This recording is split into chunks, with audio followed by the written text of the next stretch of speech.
We're only one game into pre-season and we can already see a massive difference in Tottenham's tactics compared to what it was like before under Ange. So in this video, we're going to take a deep dive into the Spurs versus Reading match to find out what has changed under Thomas Frank. And to be honest with you, I'm very surprised at how quickly a lot of the players have managed to adapt to this new system. We're going to be looking at footage from the game to see how Tottenham look when building up from the back, what they look like out of possession, and how they have changed drastically for set pieces. But before we look at the real world examples, I'm going to use this tactical board here to just explain what our setup was like for the first and second half, depending on different phases of the match. So you can see the sort of lineup here right now. This is the first half team. Now, this is how you would look at the team on paper in a 4-2-3-1. But in reality, this formation changes throughout the match, depending on what phase of the play we're currently in. So I'm going to show you now what it sort of looked like, and then we're going to look at real world examples from that Reading match to show how this translated. But when Kinski had the ball in deeper areas here, we tended to set up in almost a 4-2-4. You had Danzo and Romero sort of either side of Kinski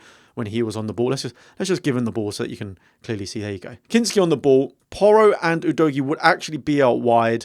Sarr and Bentancur would almost form this box that you can see here with the two centre-backs and sometimes Kinski when he's on the ball. And then more often than not, these guys sort of formed the front line there. So Devine would sort of peel into this right half space, little bit behind Solanke, but in general, you would see this sort of 4-2-4 shape. That is when we had the ball really deep into our own box. As we progressed further up the pitch and Kinski's not involved in play as much, it started to form a back three throughout this first half. So let's just say we've got the ball in this sort of area of the pitch. Obviously, it's far too away from the penalty area for Kinski to be involved. He would normally just stay there. What tended to happen is Romero would move to the middle, Danzo would go slightly to the left, Porro would tuck in, and Udogie would actually go further up to help form the attack. More moving slightly further into this half space here. So we actually started to form this 3-2-5 shape the further up we got to the pitch. So this tended to be as maybe we were approaching the halfway line. So then that is when we would start to build in a 3-2 shape and would be looking for long balls over the top into the channels or even over the top towards Solanke, to be honest. Whether that's from Porro, Romero. Danzo didn't do it as much, but it tended to be more those two. So that was the general setup for when we had the ball in possession, depending on whether we were near the box or slightly further up the pitch. When we didn't have the ball and it was the opposition, we actually defended in a 4-4-2 shape with Alfie Devine, the attacking midfielder, sort of pressing alongside Solanke. Now again, the way we pressed differed massively depending on whether the ball was with the goalkeeper at the back. Let's just give them an ugly red dot. Let's just pretend this is the opposition goalkeeper. If he had the ball sort of near the penalty area, we would be very, very aggressive in our pressing. That would be Solanke arching his run to kind of block the pass off to the fullback. Let's just pretend one's there. But yeah, let's pretend the keeper's got the ball. Solanke would normally come from here, make an arching run to block the pass to the right centre-back or right-back, and which obviously only leaves a couple of options for the player. But Devine would also aggressively press in the front two here. And then the other guys would sort of push up as well and sort of form this 4-4-2 a bit higher up the pitch. We had our defence roughly like behind the halfway line. However, it did change slightly. It still stayed as the sort of 4-4-2. When it was the defenders that were on the ball, everyone seemed to drop a little bit deeper. There were some instances where like a centre-back had the ball slightly higher up the pitch, and we were willing to sort of let them have the ball there. It wasn't a real aggressive press from Solanke or Devine, but they sort of held this 4-4-2 shape to be really compact and solid. I think we just discovered that their centre-back probably wasn't the best on the ball, and I'll show an example later, but we let them have the ball, sat in a little bit, almost in like a mid-block, almost inviting the ball to come over for our defence to deal with. And like I said before, we'll see a real-world example of that later on. In the second half, it was almost identical, except for one slight tweak, but rather than our right winger being the one that was hugging the touchline, obviously this was Mikey Moore in the first half coming more central.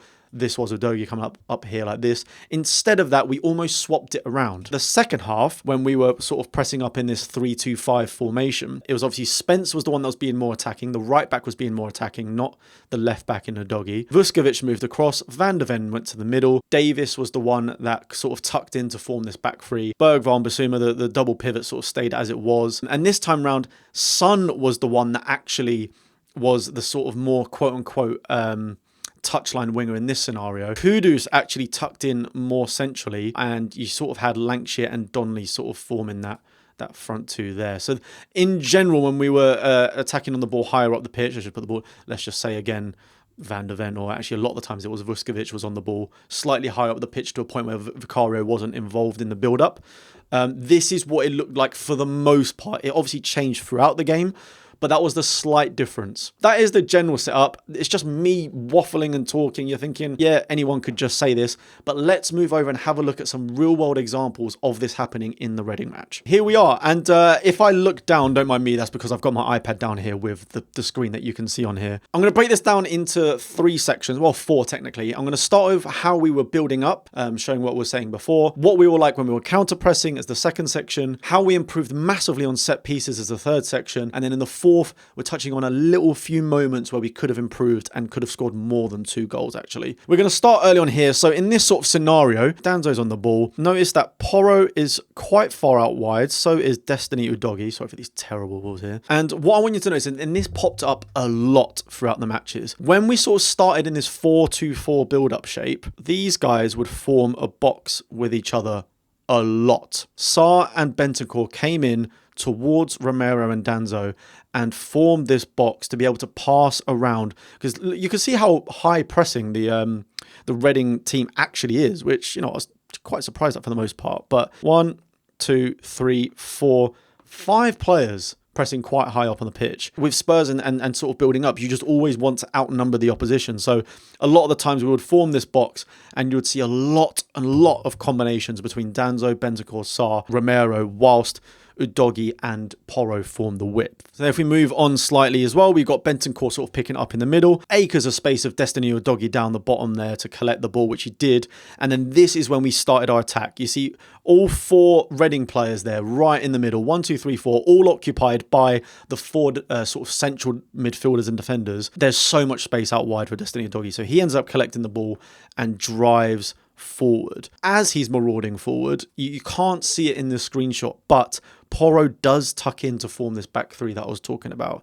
But yeah, we see Destiny Udogie bombing down the touchline. There you can see how central Moore is. And I found this is one of the biggest differences compared to Ange. Whoever our left winger was would usually be in this sort of position here. They would be touchline wingers on both sides. It was very rare that they all came into the middle. That was where Mikey Moore is now. That is usually where our attacking midfielder was. Maybe a James Maddison or someone. Our wingers would be in that red circle, usually under Ange. Where it's changed now is Frank is putting a lot more faith in the fullbacks to bomb forward and create the space on the touchline, with our winger actually moving a lot more centrally. So Mikey Moore would have started out wide and sort of made these runs central. Now he's in that position where Destiny Udogie can drive into space, which he inevitably does. He's under pressure from 2 players. And bearing in mind, notice how like sort of Solanke and Mikey Moore have swapped in this position now. So Mikey Moore has kind of gone more to the striker position. Solanke, who's the much stronger player, has actually come in to sort of help out Destiny. And he manages to find the pass in towards him. And he uses his strength really well here to fight off 2 defenders. I love the interchanging forwards here. He fights off 2 defenders and plays a brilliant ball through to Destiny Udogie, who unfortunately was a little bit too slow in getting the ball across. And to be fair, it actually was good defending. It was blocked out and went for a corner. What I really liked was Johnson made this run really early. He sort of started out here, and as soon as he saw Solanke get the ball and saw Udogie made the run, he instantly made that run towards the back post, which we all know is what Brennan Johnson is bloody brilliant at. And Mikey Moore, bearing in mind he started pretty much on the halfway line, has ran completely centrally. Another massive Frank idea, that where your wingers all drive directly to the middle of the box. If he could have got the ball off earlier, that would have been a nice ball across into a massive amount of space here, where you can see Johnson and Mikey Moore running between the defenders, and even in fact Johnson's ahead of his defender already to be able to tap the ball in. It was just a bit unfortunate at that time, but this early on in the game, you can really clearly see how we're building up. Starting off, if we go all the way back here, starting off in a 4-2-4. As we build up, Destiny Udogie pushes ahead, and notice that later on in this screenshot here, this is where you can see that Pedro Porro is nowhere to be seen in that top corner, that top right corner. He stays and forms the back 3 with the defense whilst Udogie joins the attack, and we get a really decent chance, to be honest with you. If it just played off a little bit earlier, would have been a very nice move. And now again, notice pretty much the exact same thing. However, this time Kinski isn't under as much pressure so he can get involved. And this is what I'm saying is a bit strange. It's not really a 4. It's technically, in a lot of instances, been a 5-2-4 build-up in these sort of scenarios where Kinski's on the ball. Obviously, you can see him here. Very similar scenario. We're forming this box, which is so different to Ange, because Ange usually would have a single pivot, try and pick the ball up from the 2 defenders. The fullbacks would be going opposite. If you see Porro out here, Destiny Udogie is down in this bottom corner here, but you can't really see him on this image.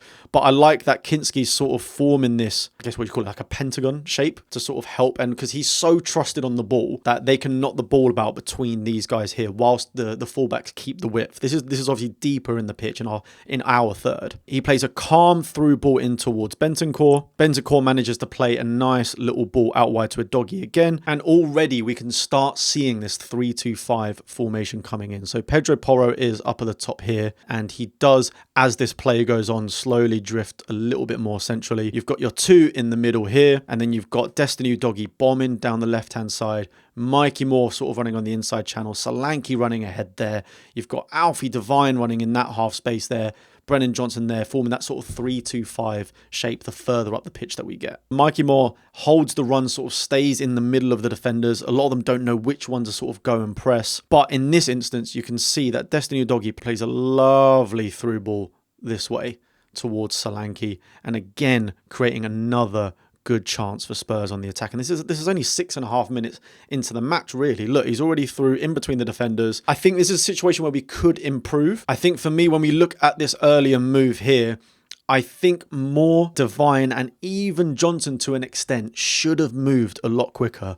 The moment that ball was played through, once Mikey Moore realised he hadn't got the ball, he should have been making a central run here.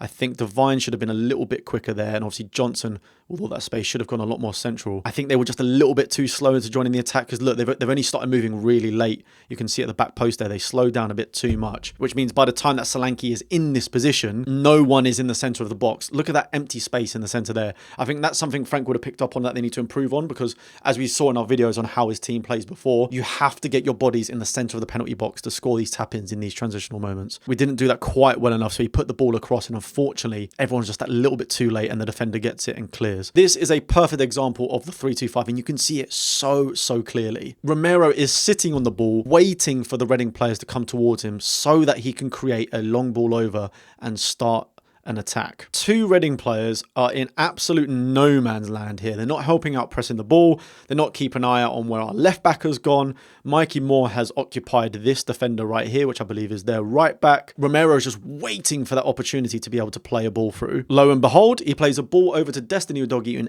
acres of space, who has a chance to start an attack again. You see Mikey Moore making that run in between the 2 defenders, plays the ball into him. Okay, we lose the ball in this instance, but this is where we start getting into our more counter-pressing. Look how many players challenge to win this ball back. And this is what's actually very similar to Ange, to be fair, is our counter-pressing and winning the ball back high up the pitch. Udogie is there. Moore is there. Solanke's there. Look at Bentancur rushing in. And guess what? Bentancur wins the ball back. We've got 4 players basically surrounding 1 or 2 of theirs, winning the ball high up the pitch. It just kept on happening throughout the half and throughout the match. 3 at the back, 2 in the middle with Sarr and Bentancur. You can already see Udogie in the bottom of your screen there, about to make that run forward. Romero with the ball on top of his feet, which is very De Zerbi-esque actually at Brighton. He plays it into Sarr, who bounces it off to Porro, back to Romero again, acres of space, into Bentancur, back to Romero. You can see Romero's asking the players to sort of create the space so he can make the pass. It doesn't come about, so we build again. And notice how Bentancur has gone from being in that midfield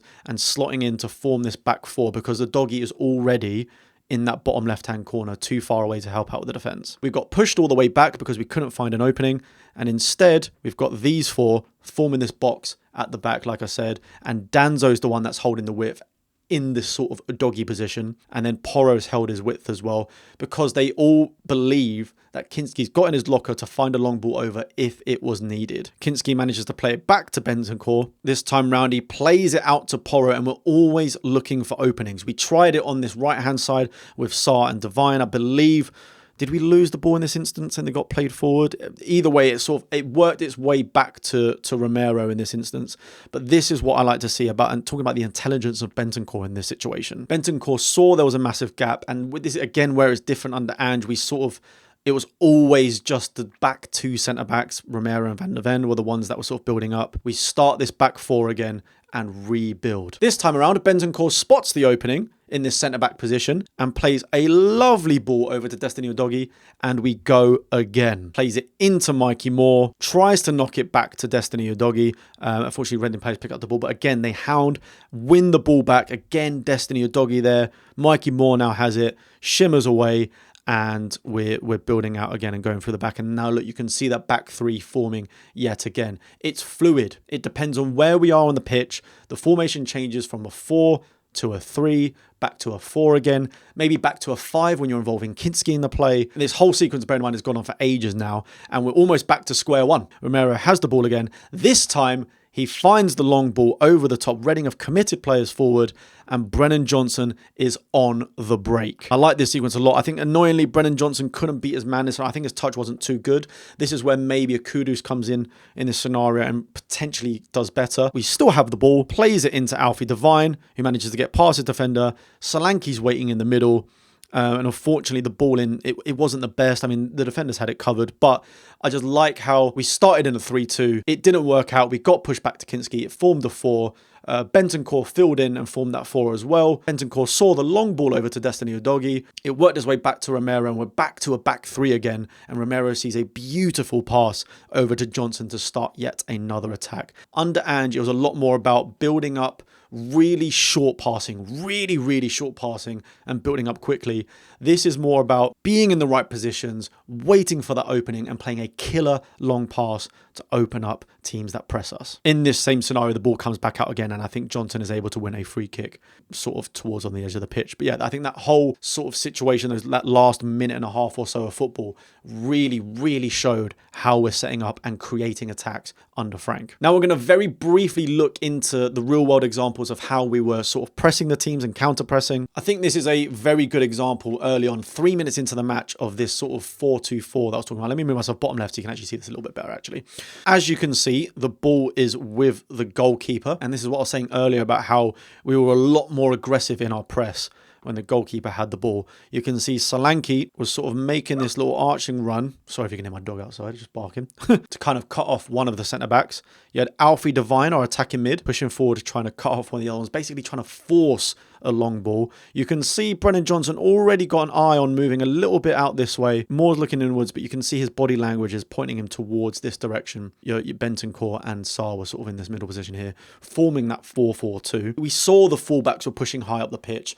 There was no other outlets for Reading apart from either playing short to these centre-backs or going long. And we want them to go long because that's our highest chance of a turnover. And that's exactly what happened. What did he do? The keeper went long because we were pressing high up the pitch. He's trying to play it all the way over the top. I don't know if you can see the ball. The ball is here. 4 at the back. Almost like a 4-2-2, but 4-4-2. Slight variations of it. We're now no longer doing the Ange way of having 2 centre-backs just by themselves, because I think a lot of the criticism of Ange last season and the season before was that Porro in this instance probably would have been slightly more centrally as they're inverting. So I think that's where we conceded a lot of transitions last season. A long ball over the top like this would have been played, and we would have only have had, terrible arrow, but these 2 centre-backs here, so this is getting really messy, but I hope you're following along. Now, we don't seem to be having that, and Porro is actually behind their attacker. We get the ball, and Kinski's back involved, and look at that, we're building up again.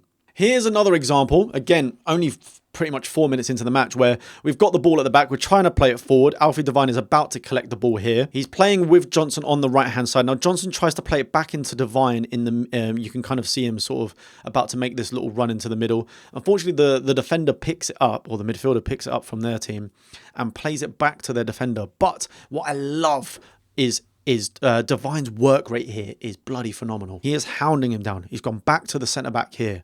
Solanke's already on the other centre-back. Ball gets played all the way back to the goalkeeper, and he's still going. Bear in mind, look how far back Devine was in this sort of scenario. He started all the way sort of roughly just in the beginning of our third. Tries to win it back, realises the opposition has it, and he's on a mission to win that back as soon as possible. He presses the goalkeeper. Solanke presses the centre-back. There's no other options. So what happens? The keeper needs to go long. Lo and behold, We've got the flat back four there again, and we win the ball back. Now, this is a slightly different example, and again, it really just goes to emphasize the aggressiveness in which you press changes. Notice here in this scenario, we are still defending in a 4-4-2 shape. But because we are now in the middle of the pitch and it's not with the goalkeeper, this is what I was saying at the beginning of the video, we don't press as high. We hold our shape in a mid-block when the ball is slightly higher up the pitch with their defense. You can see, look, they've got only 3 at the back here. All of their other players are sort of pressed really high up. And what I really like is the leadership from Bentancur here, telling everyone to hold their positions. He's understanding, and again, going back to Bentancur's IQ, which I think is really, really underrated in our team. He's got the intelligence to know that we are not pressing high up on the pitch. We're still defending in a 4-4-2, but not like the example before. We're not aggressively pressing. We don't mind them being on the ball. They know that the only chance, apart from knocking it back along the defense, for them to create an opportunity is to go long, which is what we want to win the ball back. What happened is we held this sort of mid-block 4-4-2 shape. We weren't pressing aggressively because the ball was high up the pitch. It gets played back to the centre-back. Notice, look, Solanke and Alfie are just holding their positions because that would leave huge gaps for someone to play in the middle if a midfielder were to come and collect it. And instead, the centre-back goes for a Hail Mary ball to his left-back, and it goes off the pitch and we regain possession. Now, I know I've realised I've spoken for ages there about how we set up in formations and how we counter-press, but of course we scored 2 goals. And how did we do that? Well, we did that by improving our attacking set pieces, something that Spurs fans love to hear. And our set pieces definitely did improve already from game 1. And I've already noticed a few patterns that Thomas Frank has done. So I'm going to analyse a few of the set pieces as well as the ones that led to the goal, and maybe some underrated manoeuvres from some players that I think deserve a lot more plaudit than they is that the right word? Applauded? Yeah. They deserve their flowers a lot more than they were given online. So this is a free kick we sort of had in the middle of the match. There's a few things that kept on sort of repeatedly happen throughout the times we had set pieces. Romero absolutely loves, and he's here. Romero loves using our other defenders to shield his run. You can kind of see there is Pat Matasar occupying the defender. Romero is basically hugging Sarr because he's going to use him as a shield to make his run. And a few things happen here. Solanke, or the striker for the match, because it happened in the second half as well, is occupying towards the back post. You'd always have someone on the edge. In this case, it was Alfie Devine. Everyone's in between defenders, pretty standard. Noticed how Danzo actually starts on the edge here. Danzo, in this instance, as the ball is starting to get played in, you can see him ready to make that run. Danzo is making his way steaming into the middle of the box there. Bentancur has actually turned back round and is going towards that gap you can see in between the right back and I think it's their striker. And Solanke's going in behind the right back so he can't see where he is. The defender manages to clear it in this scenario. It gets cleared. Alfie Devine picks up the ball on the right hand side. You can see that the people queuing up in that top corner ready to attack the back post. This was really clever actually. What I liked, and is a great run from Solanke as well. Typically, obviously you can see you got 1, 2, 3, 4 sort of at the back post. Normally expect a ball like that to come in and someone would attack. What I liked in this sort of scenario, I think Solanke was very intelligent to clock what was going to happen here. Solanke moves into this space. Devine does this really nice disguised pass and actually plays a shorter ball into the middle here over the top of this. I think this is their striker, but over the top of the defender basically, and creates a really, really good chance for Solanke. Look at that.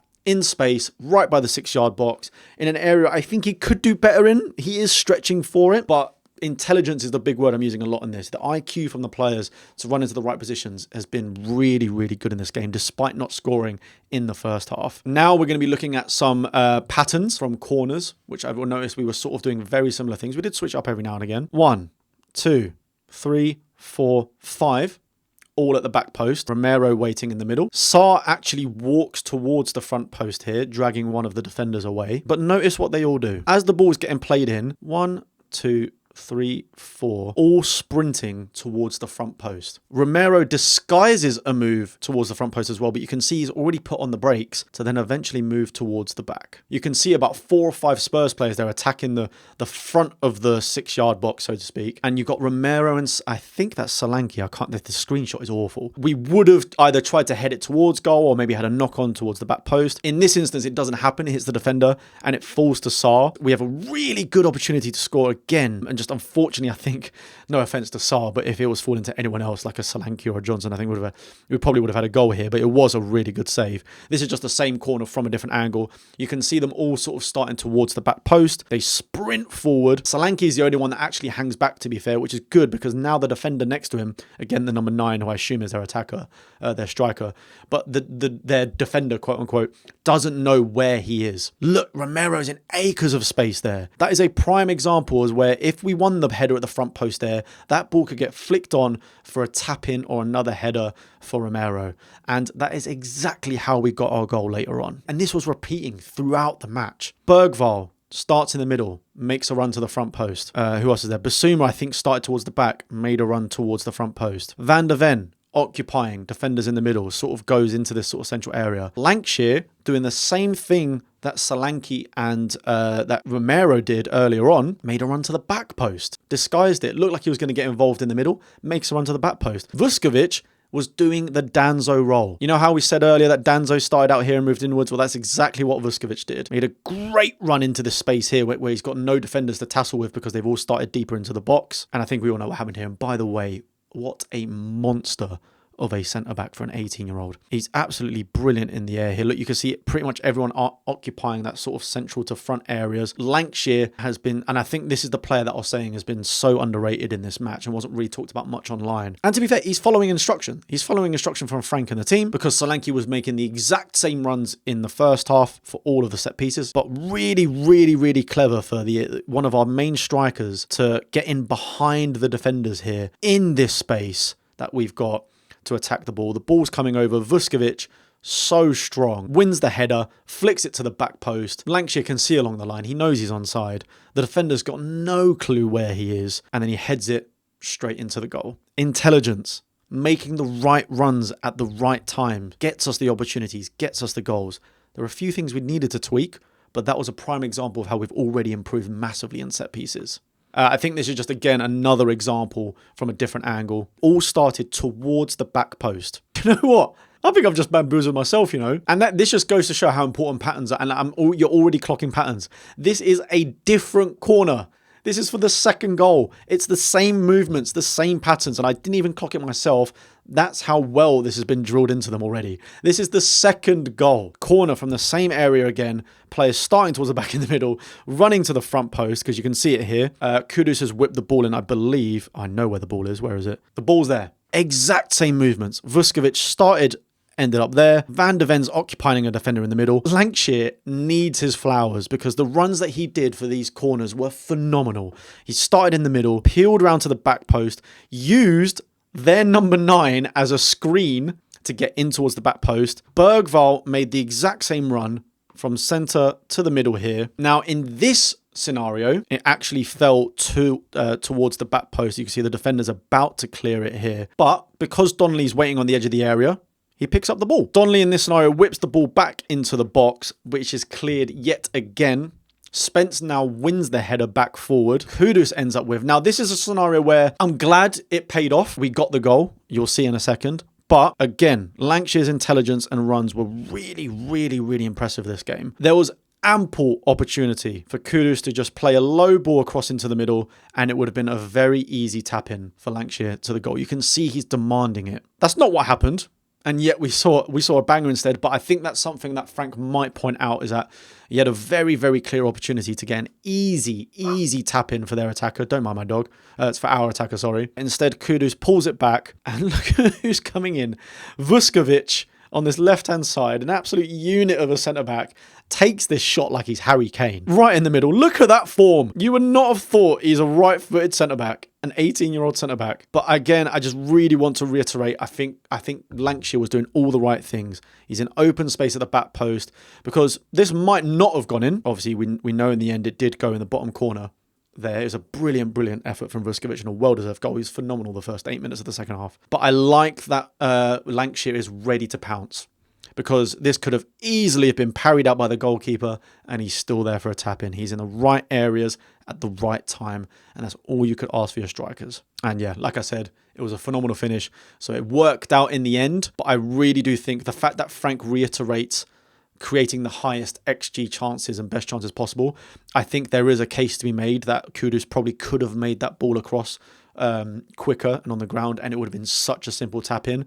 But luckily, Vuskovic is the best centre-back in the world. So he scored anyway, so it didn't matter. But definitely something to pick up on. And just so that we can compare again to the first half, this is like within, look, the first 2 minutes of the game. Everyone's not starting at the back post and making runs to the front post this time. We're starting further out, but it still ends up being an effective move.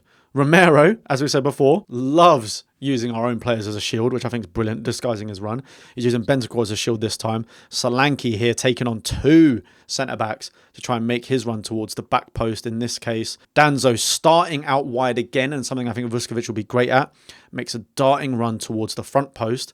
A little crossover, which is quite nice. You've already got Johnson and Sarr sort of at the front post there. You've got Devine and Moore on the edge of the area ready to pick up any loose balls. The ball gets whipped in, but unfortunately this one was cleared. But I just wanted to show the movements, and a lot of the principles seem to be the same. It's starting either at the back post or on the edge of the area, making runs towards the front post, ready to flick on to our striker at the back post. It is always our striker making that run to the back post from corners. Lancashire did it in the second half. That's how he got his goal. He probably could have got another goal doing this as well. Solanke throughout the first half was always moving towards the back post. It's good to notice the patterns are still going on throughout the game. So that's how we've looked out of possession. That's how we looked building up from the back. That's how we've looked at set pieces. This time I just want to just highlight how bloody brilliant Kudus is as a signing. Like we were saying at the beginning of the video, it's exactly the same as the first half, but we've just swapped over sides, right? This time around, you've got Davis tucking in, almost forming this back three. Vuskovic all the way on the right-hand side, sort of ready to press up and move forward. I really do think Bergvall probably should have been in this space, just in case we lost the ball. What we see here is exactly the reason why we have signed Mohamed Kudus. Vuskovic, very strong, plays it into Spence in the middle. You see Kudus has pulled out wide down in the middle here, surrounded by 2 players because they know his quality. They've left a bit of space now because one's occupied by Bergvall. Another is Spencer's turned their midfielder really well. So the number 36, I think it is, down in the middle here, is going to press towards Spence. Both of them here on the touchline do really, really well, knocking in little 1-2s. Kudus surrounded by 4 of their players. So calm. Almost looks to play back to goal where 2 of their defenders or their defensive players are looking to block the ball. Instead, he does a lovely little turn away. Even in the tight spaces, he's so comfortable turning on the ball. He's got 4 players surrounding him. He's got Spence in support. He still manages to go down towards the touchline. Spence stops the ball from going out, which I thought was really clever.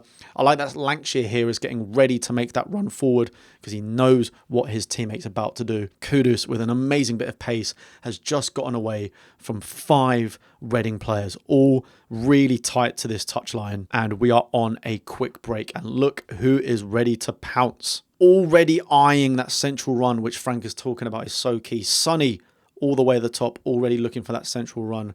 I think this is Donnelly coming in later, all looking for that central run. Drives towards the middle. I think this is really clever. Again, maybe some improvement on decision making. There is a case that Kudus probably could have laid that ball centrally into the gap where Lancashire was running because he's ahead of his defender. If he did go towards the back post of Sonny, I do fear he looks like he's ahead of the ball there. He might have been offside. So maybe that was the correct call, not going there. But I do think Lancashire was doing really, really well to run into that open space and could have potentially had another goal if Kudus was there. But he still does something really well. He manages to find Donnelly running on the edge of the area in open space, which is still intelligent in itself. I just think, would we have had a better chance if he played it in the middle to Lancashire?